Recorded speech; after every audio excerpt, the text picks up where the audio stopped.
जो last video Nifty की आई थी उसके अंदर हमने डॉलर टर्म्स में निफ्टी का चार्ट देखा था, जिसमें हमने डिस्कस किया था अभी निफ्टी के अंदर सी वेव की 5 वेव कंप्लीट हो रही है और अभी जो रिवर्सल आया है वो 100% के लेवल से आया है, जो कि हमने 1 महीने पहले डिस्कस कर दिया था जो मेंबर्स के लिए वीडियो आई थी। और अभी जो लास्ट वीडियो आई है उसमें हमने डिस्कस किया था अगर 22,200 का लेवल ब्रेक नहीं होता है तो यहाँ से अप ट्रेंड कंटिन्यू हो जाएगा, क्योंकि अभी जो प्राइस में रिवर्सल आया है वो 100% के लेवल से आया है, जिसे इग्नोर नहीं किया जा सकता। अगर आप चाहते हो तो उन वीडियोस को अगर देख सकते हो। और अभी आप देखोगे तो निफ्टी के अंदर जो चैनल 26,000 के लेवल से चल रहा था वो ब्रेक हो चुका है, लेकिन ये ट्रेंड नहीं है क्योंकि यहाँ पर कॉन्ट्रैक्टिंग ट्रायंगल बना है और सेकेंड वेव के अंदर कभी भी ट्रायंगल की फॉर्मेशन नहीं होती है।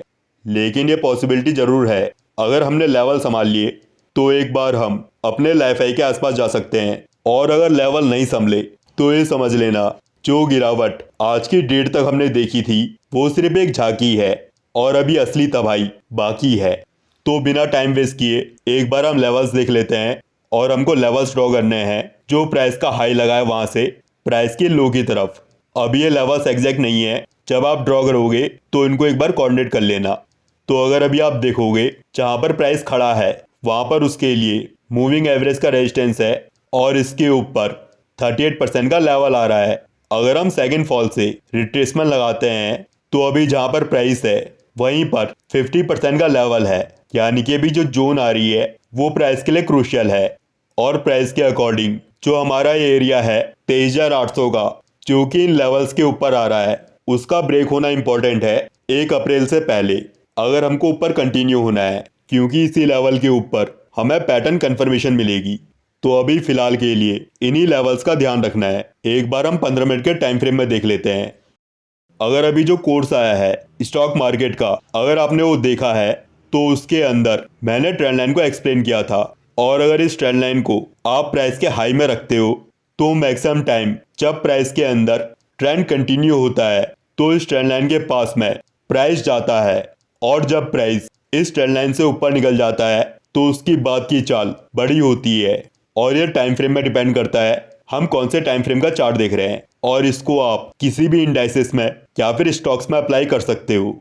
और अभी आप देखोगे तो अभी निफ्टी इस ट्रेंड लाइन से ऊपर निकल गई है, यानी कि इसमें जब भी करेक्शन आएगी तो यही ट्रेंड लाइन इसके लिए सपोर्ट का काम करेगी। और अगर प्राइस इस ट्रेंड लाइन से नीचे आ जाता है तो एक बार हमको यहाँ पर अलर्ट होना है और उसके बाद हमें यहाँ पर रिट्रेसमेंट ड्रॉ करनी है बॉटम से, जिसमें हमारा इंपॉर्टेंट लेवल बनेगा 38% का, या फिर हम मैक्सिमम 50% को लेकर चल सकते हैं। अगर प्राइस 50% के नीचे आ जाता है तो समझ लेना सारा खेल खत्म हो गया है। बाकी करंट टाइम में देखना पड़ेगा वहाँ पर छोटे टाइम फ्रेम में क्या पैटर्न बन रहे हैं। और अगर आप 50% के पास देखोगे तो यहाँ पर ब्रेकआउट गैप बना हुआ है जो कि फिल नहीं होगा अगर इसको अप ट्रेंड को कंटिन्यू करना है। तो जो भी प्राइस में हाई लगेगा वहाँ से एक बार रिट्रेसमेंट ड्रॉ कर लेना, वरना मैक्सिमम करेक्शन का एरिया 38% के आसपास ही है। एक बार आपको डॉलर टर्म्स में दिखा देता हूँ, अगर लेवल ब्रेक हुए तो क्या होगा। तो फिर जो हमने एबीसी की करेक्शन देखी है फिर ये एबीसी की करेक्शन नहीं रहेगी, फिर ये पैटर्न कन्वर्ट हो जाएगा लार्जर डिग्री के इम्पल्स में।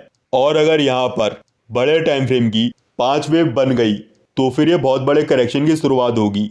अभी डॉलर टर्म्स के अंदर जो अपसाइड में इम्पॉर्टेंट लेवल है वो 50% का है और डाउन साइड के अंदर 78% का है, जिसके नीचे अगर प्राइस आएगा तो हमको सावधान होना पड़ेगा। तो फिलहाल के लिए करंट एरिया का ध्यान रखना, डॉलर टर्म्स के अंदर भी चार्ट को देखना इंपॉर्टेंट है और इसमें हमारा 50% के ऊपर सस्टेन करना इंपॉर्टेंट है जहाँ पर हम पहुँच गए हैं। और इससे आगे की वीडियो मैं मेंबर्स के लिए कंटिन्यू करूंगा, क्योंकि कुछ लोगों के मुताबिक अगर एनालिसिस नहीं होती है तो वो ट्रोलिंग स्टार्ट कर देते हैं। अभी जो फिलहाल इंपॉर्टेंट है वो ऑलरेडी डिस्कस कर लिया है और इस वीडियो के अंदर किसी भी तरह की बाइंग सेलिंग की रिकमेंडेशन नहीं है। अभी जिन भी चार्ट्स को हमने देखा है सिर्फ एजुकेशनल पर्पस के लिए देखा है। अगर इनके बेसिस में आपको कोई भी डिसीजन लेना है तो उससे पहले एक बार सोच विचार कर लेना है, खुद भी चार्ट को एनालाइज करना है। यहाँ पर किसी भी तरह की रिकमेंडेशन नहीं है।